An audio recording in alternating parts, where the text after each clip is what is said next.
students, let us start our class today. So that day we have discussed about the if-else, different types of if statement, if-else, then if-else if ladder. So this is a type of if-else statement. With this if-else statement we are writing a program. This is there in your book, page number 24. This is program number 1.3. So this is what temperature conversion menu. We know about the temperature conversion menu, that is from Celsius to Fahrenheit and Fahrenheit to Celsius. We have discussed earlier in class 11 also, that is how we convert those Celsius to Fahrenheit and Fahrenheit to Celsius. There is formula. What is the formula? C divided by 5 equal to F minus 32 divided by 9. From this we calculate the centigrade value and Fahrenheit value that we require. Okay. So now here the program starts. First we have taken one choice which is of integer type. Then we have taken floating point type temperature and count temp. Means count temp, temperature means the temperature which is given to us, and count temp means the temperature which we have to evaluate. Okay. So first it will come out to be temperature conversion menu. It will be displayed on the output screen.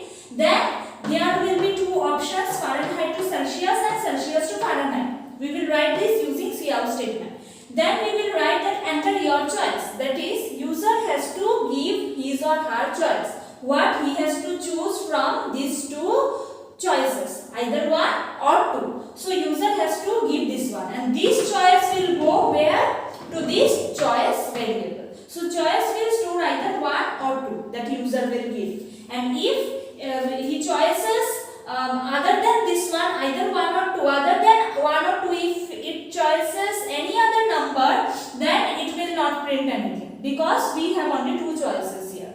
So first choice, if choice is 1, then what will happen?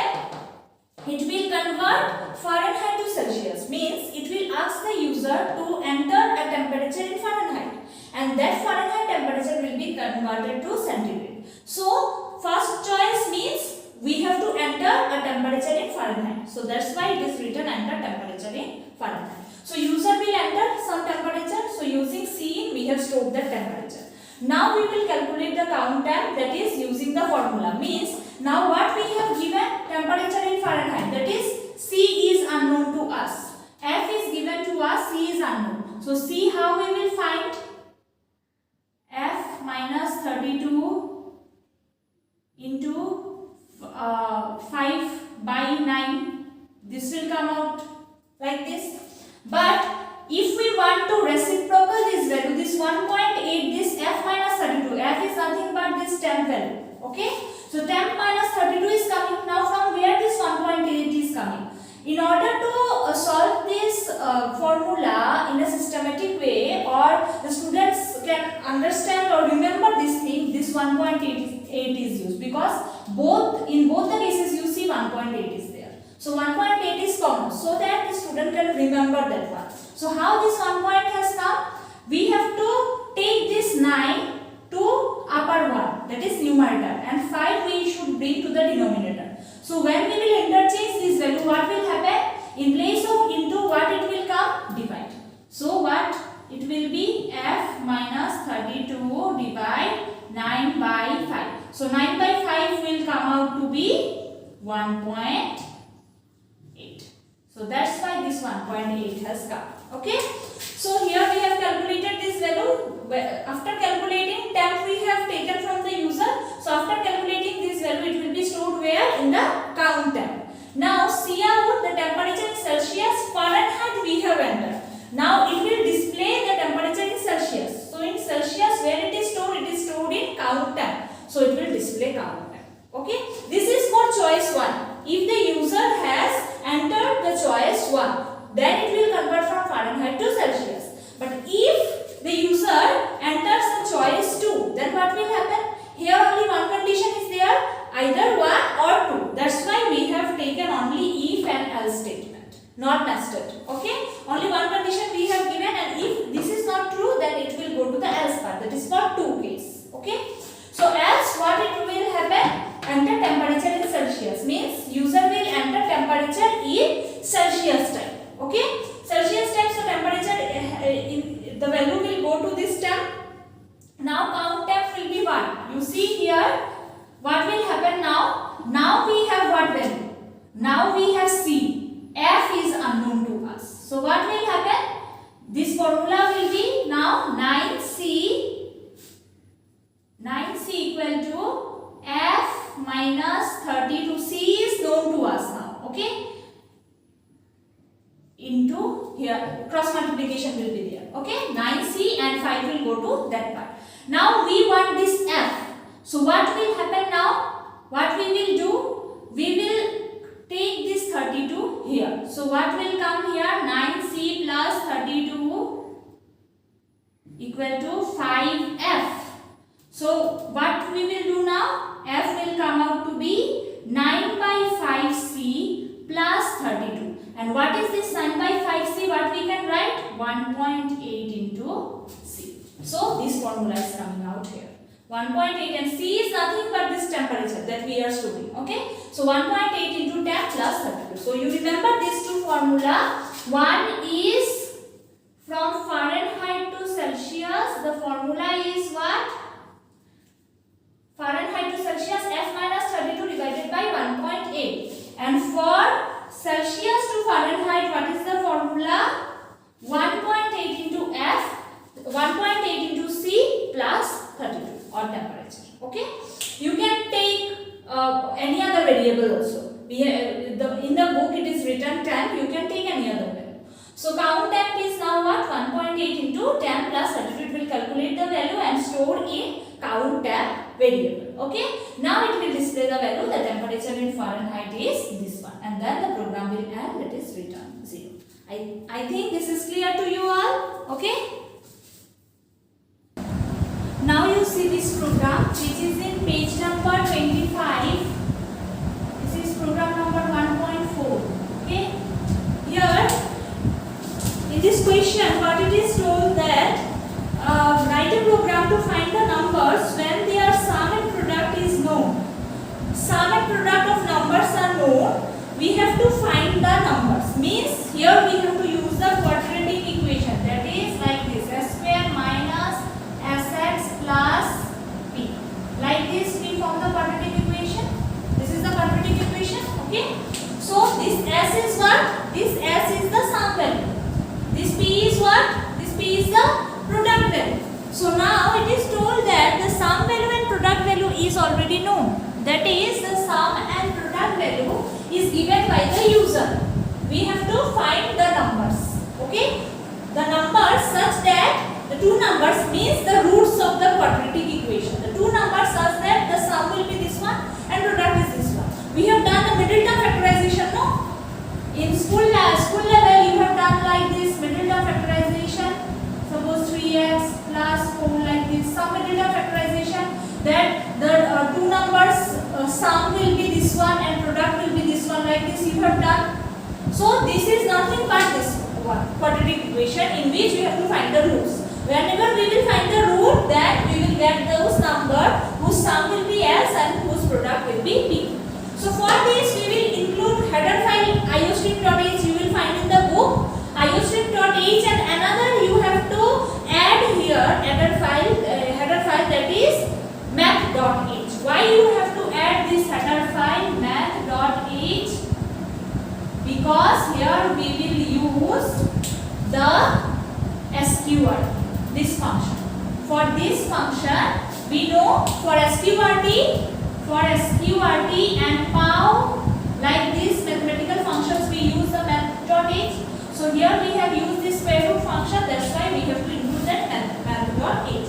Now what variable we want? This sum will be given by the user, product will be given by the user, and three variables a, b and c. Okay. Now you see, enter the sum of two numbers. This will be given by the user. Enter product of two numbers. This will also be given by the user. Now you have one condition in this quadratic equation. If s value is greater than 0, then quadratic equation form is like this. Okay? And if s value is less than 0, then quadratic equation will be like this.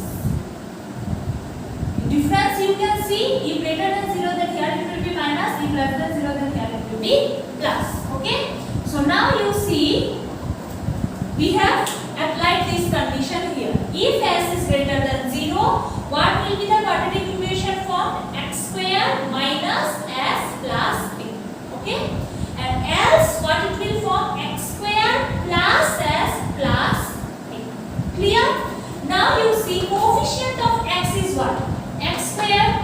Coefficient is what? 1. So that's why a is what? 1. That's why we have taken these three variables for three coefficients. Okay. So a is 1, b is what? Minus x. Why minus x? Because if this one is the formula, if my s is greater than 0, then my formula will be this one. And if my formula is this one, then what will be my sum value? Sum value should come out as plus. Suppose my sum value I have entered as 10. So 10 is greater than 0. So formula will be what? Sum is 10 and product is 24. Suppose this is sum, this is product. Okay. So what will be my formula? X square minus 10x plus 24. This will be my formula. Okay. So what here what it is telling? A is 1. Means this coefficient is 1. This coefficient is what? This is 10. Means the sum value should come out to be 10. But here it is minus. So what we want? The coefficient to be minus. So that's why if we have written only s here, then it would have come only 10. B as 10. But what is the coefficient of b? This is minus 10. You have to include this minus also. So that's why we have put here 1 minus. Okay. So if my formula is like this plus, then what it should come? Plus when it will come? If my sum value is less than 0. Suppose my sum value is minus 10. When it will be less than 0, then my formula will come like this, plus. So this will come like this, plus then minus of this one. This must come like this. So that's why we have written here b equal to minus x. If we have written like this plus s, then b would have been what? Minus 10. But what is the value of b? Here 1 plus is there. So coefficient should come out to be plus. That's why we have put minus. So minus and minus, what it will come? Minus and minus, ultimately it will become plus. Clear? So now you see, then here coefficients we have written. Now what will come? Then coefficients of a are this, b is this and c is this. Now we have to find out the discriminant. Okay? Discriminant means what? B square minus 4ac, this is the discriminant. And we need one square root also. So that's why we have first found out this discriminant. Then we have added this square root. So this is coming. Because what is our formula for finding out the root of a quadratic equation? Do you remember? Root 1 will be minus b plus b square minus 4ac divided by 2a. And what will be root 2? Minus b minus b square minus 4ac divided by 2a. Okay? So this is nothing but the discriminant. B square minus 4ac. So that's why we have written like this b square minus 4ac. Now we need this square root. For this square root we have written like this. SQ root. This we have taken on variable. SQRT discriminant. So this value is what? This value is nothing but the SQ root. Clear? Now root 1 is what? Minus b plus SQ root divided by 2 into a. And what is root 2? Minus b minus SQ root divided by 2a. So 2 roots I have got, means 2 numbers I have got whose sum is s and product is p. So now we have to display this number, that is 2 numbers whose sum is s and product is p are number 1 is what? Root 1 and number 2 is root 2. You have to remember just this formula and nothing else. Root of a quadratic equation, how we find out? You have to remember these 2 formula and all rest are very easy. You have to give 1.5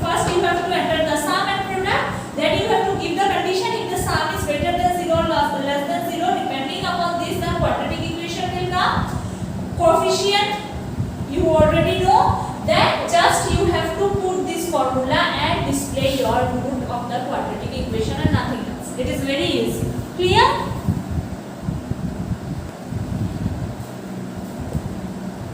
Next program you see in page number 26, program number 1.5. Question is program to create the equivalent of a 4-function calculator. The program requires the user to enter two numbers and an operator. It then carries out the specific arithmetic operation, addition, subtraction, multiplication or division of the two numbers. Finally, it displays the result. Means we have to perform a program, you have to write a program such that it acts as an arithmetic calculator. Means it must calculate arithmetic operation, basic arithmetic operation. So what are our basic arithmetic operation? Plus, minus, into and divide. So this calculator must perform these basic operations. Okay. So we have to make choices among these 4 operators.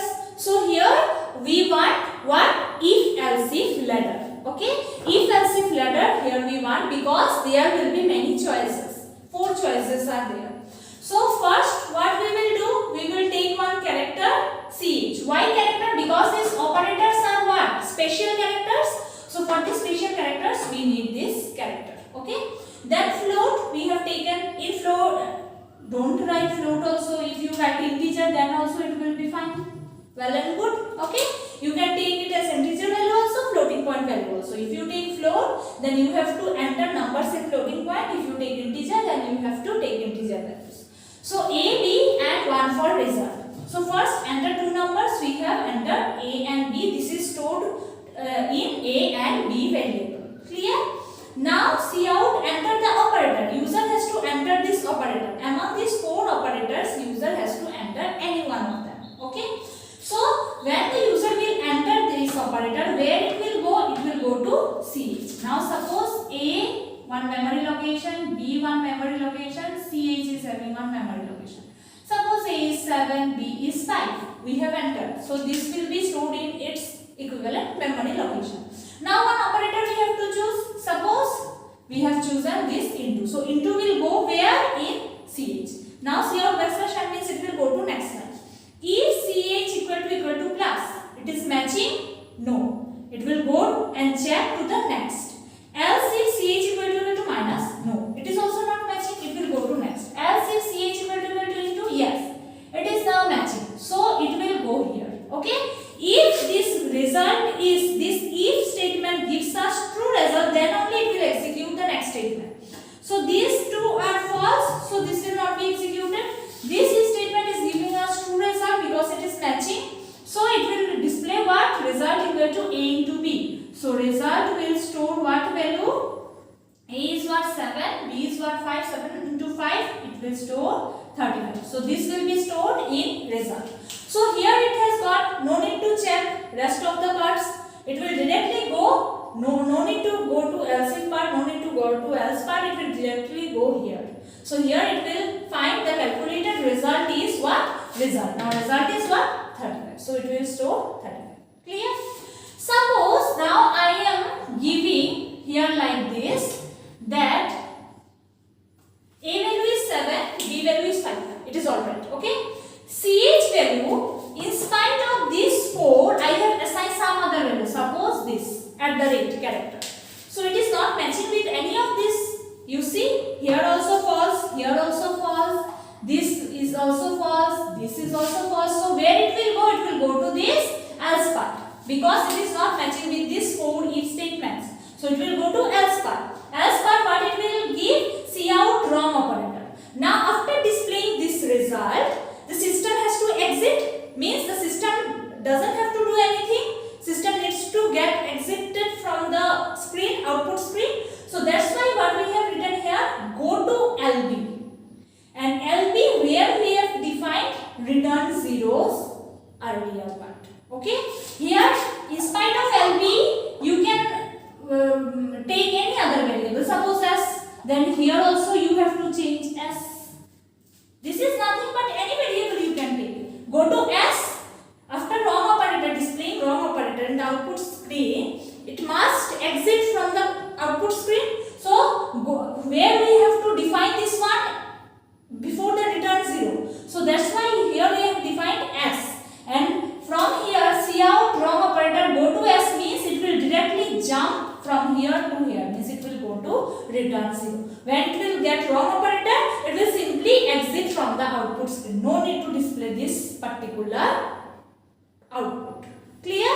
So when it will get any other operator, suppose at the rate, suppose AND operator I have given, then also it is not matching with any of the statements, so it will go to else part. Wrong operator go to S means it will search where this S is defined. Here it is defined, so return 0 means it will exit from the output screen, means your program has ended. So whenever you will choose wrong operator, it will simply go to return 0. So this is an example. Earlier we have seen the example of if and else, and this is the example of if else if. That also I have given one example of if else if letter, that is first division, second division. I have also given you the homework. Somebody has done the homework, somebody has not done the homework. I don't know why you have not till now not submitted to me. Some 2 or 3 students have submitted to me the homework, but I don't know what happened to the rest of the students.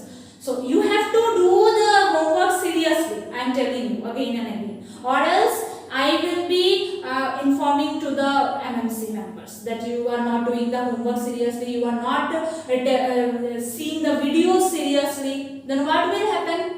It is the loss of yourselves. You are making loss of yourselves. It is not hampering me. I am not hampered. You will be suffering.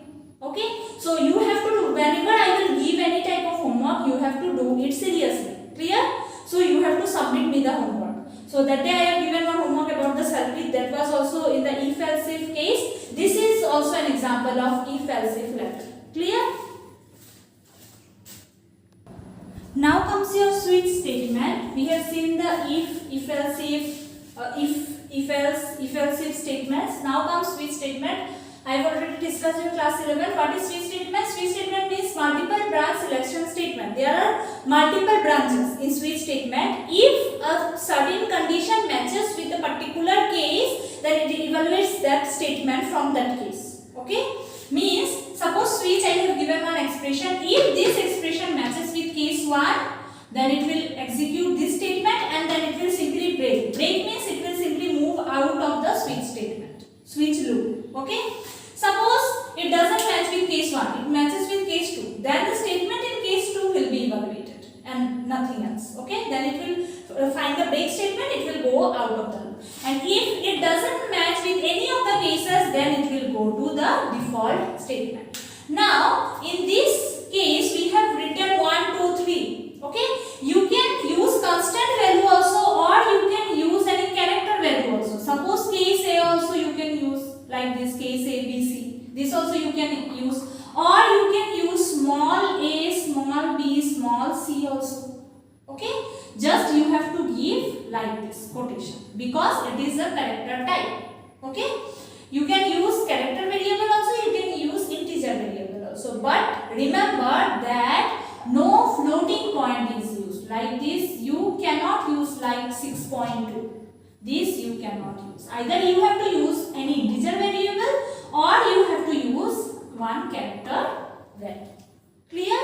Suppose case plus also you can use. Case minus also you can use. Case into, case divide. Like the earlier one. Earlier that one we have done using if else if, no? That if my condition is character is plus, then it will result will be this one. Using switch also you can do the same program. You try and you show me. Using switch, earlier program that we have done using the if else if statement, no? Like this, if ch equal to plus, then result will be a plus b. Then we have written else if. Same thing you have to do using the switch case. Okay? Using switch case you have to do, this is your homework.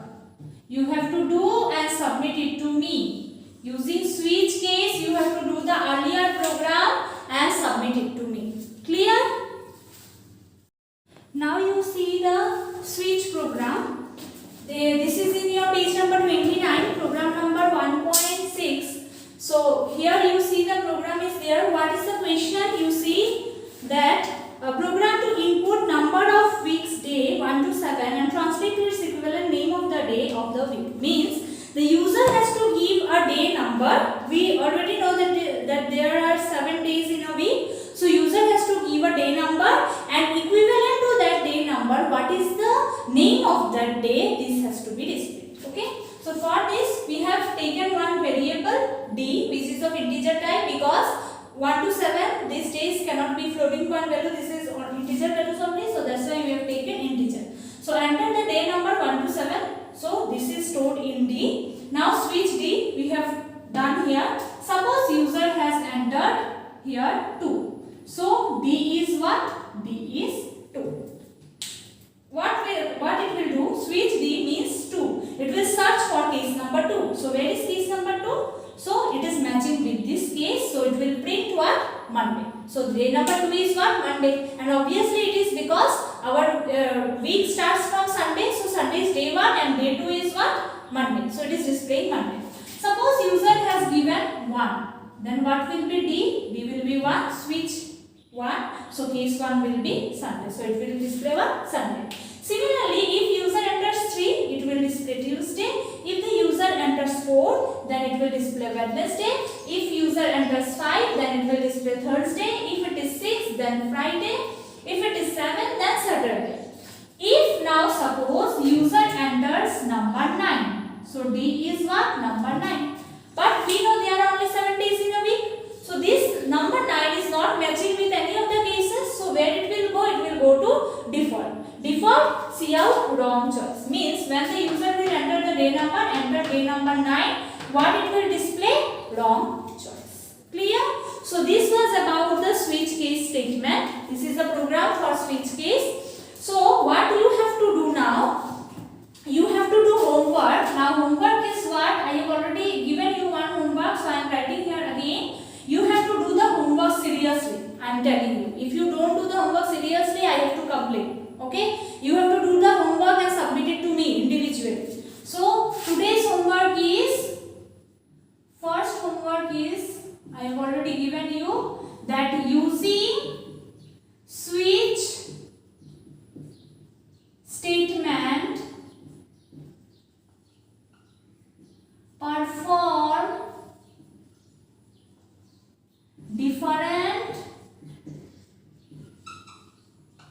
operations of a simple calculator,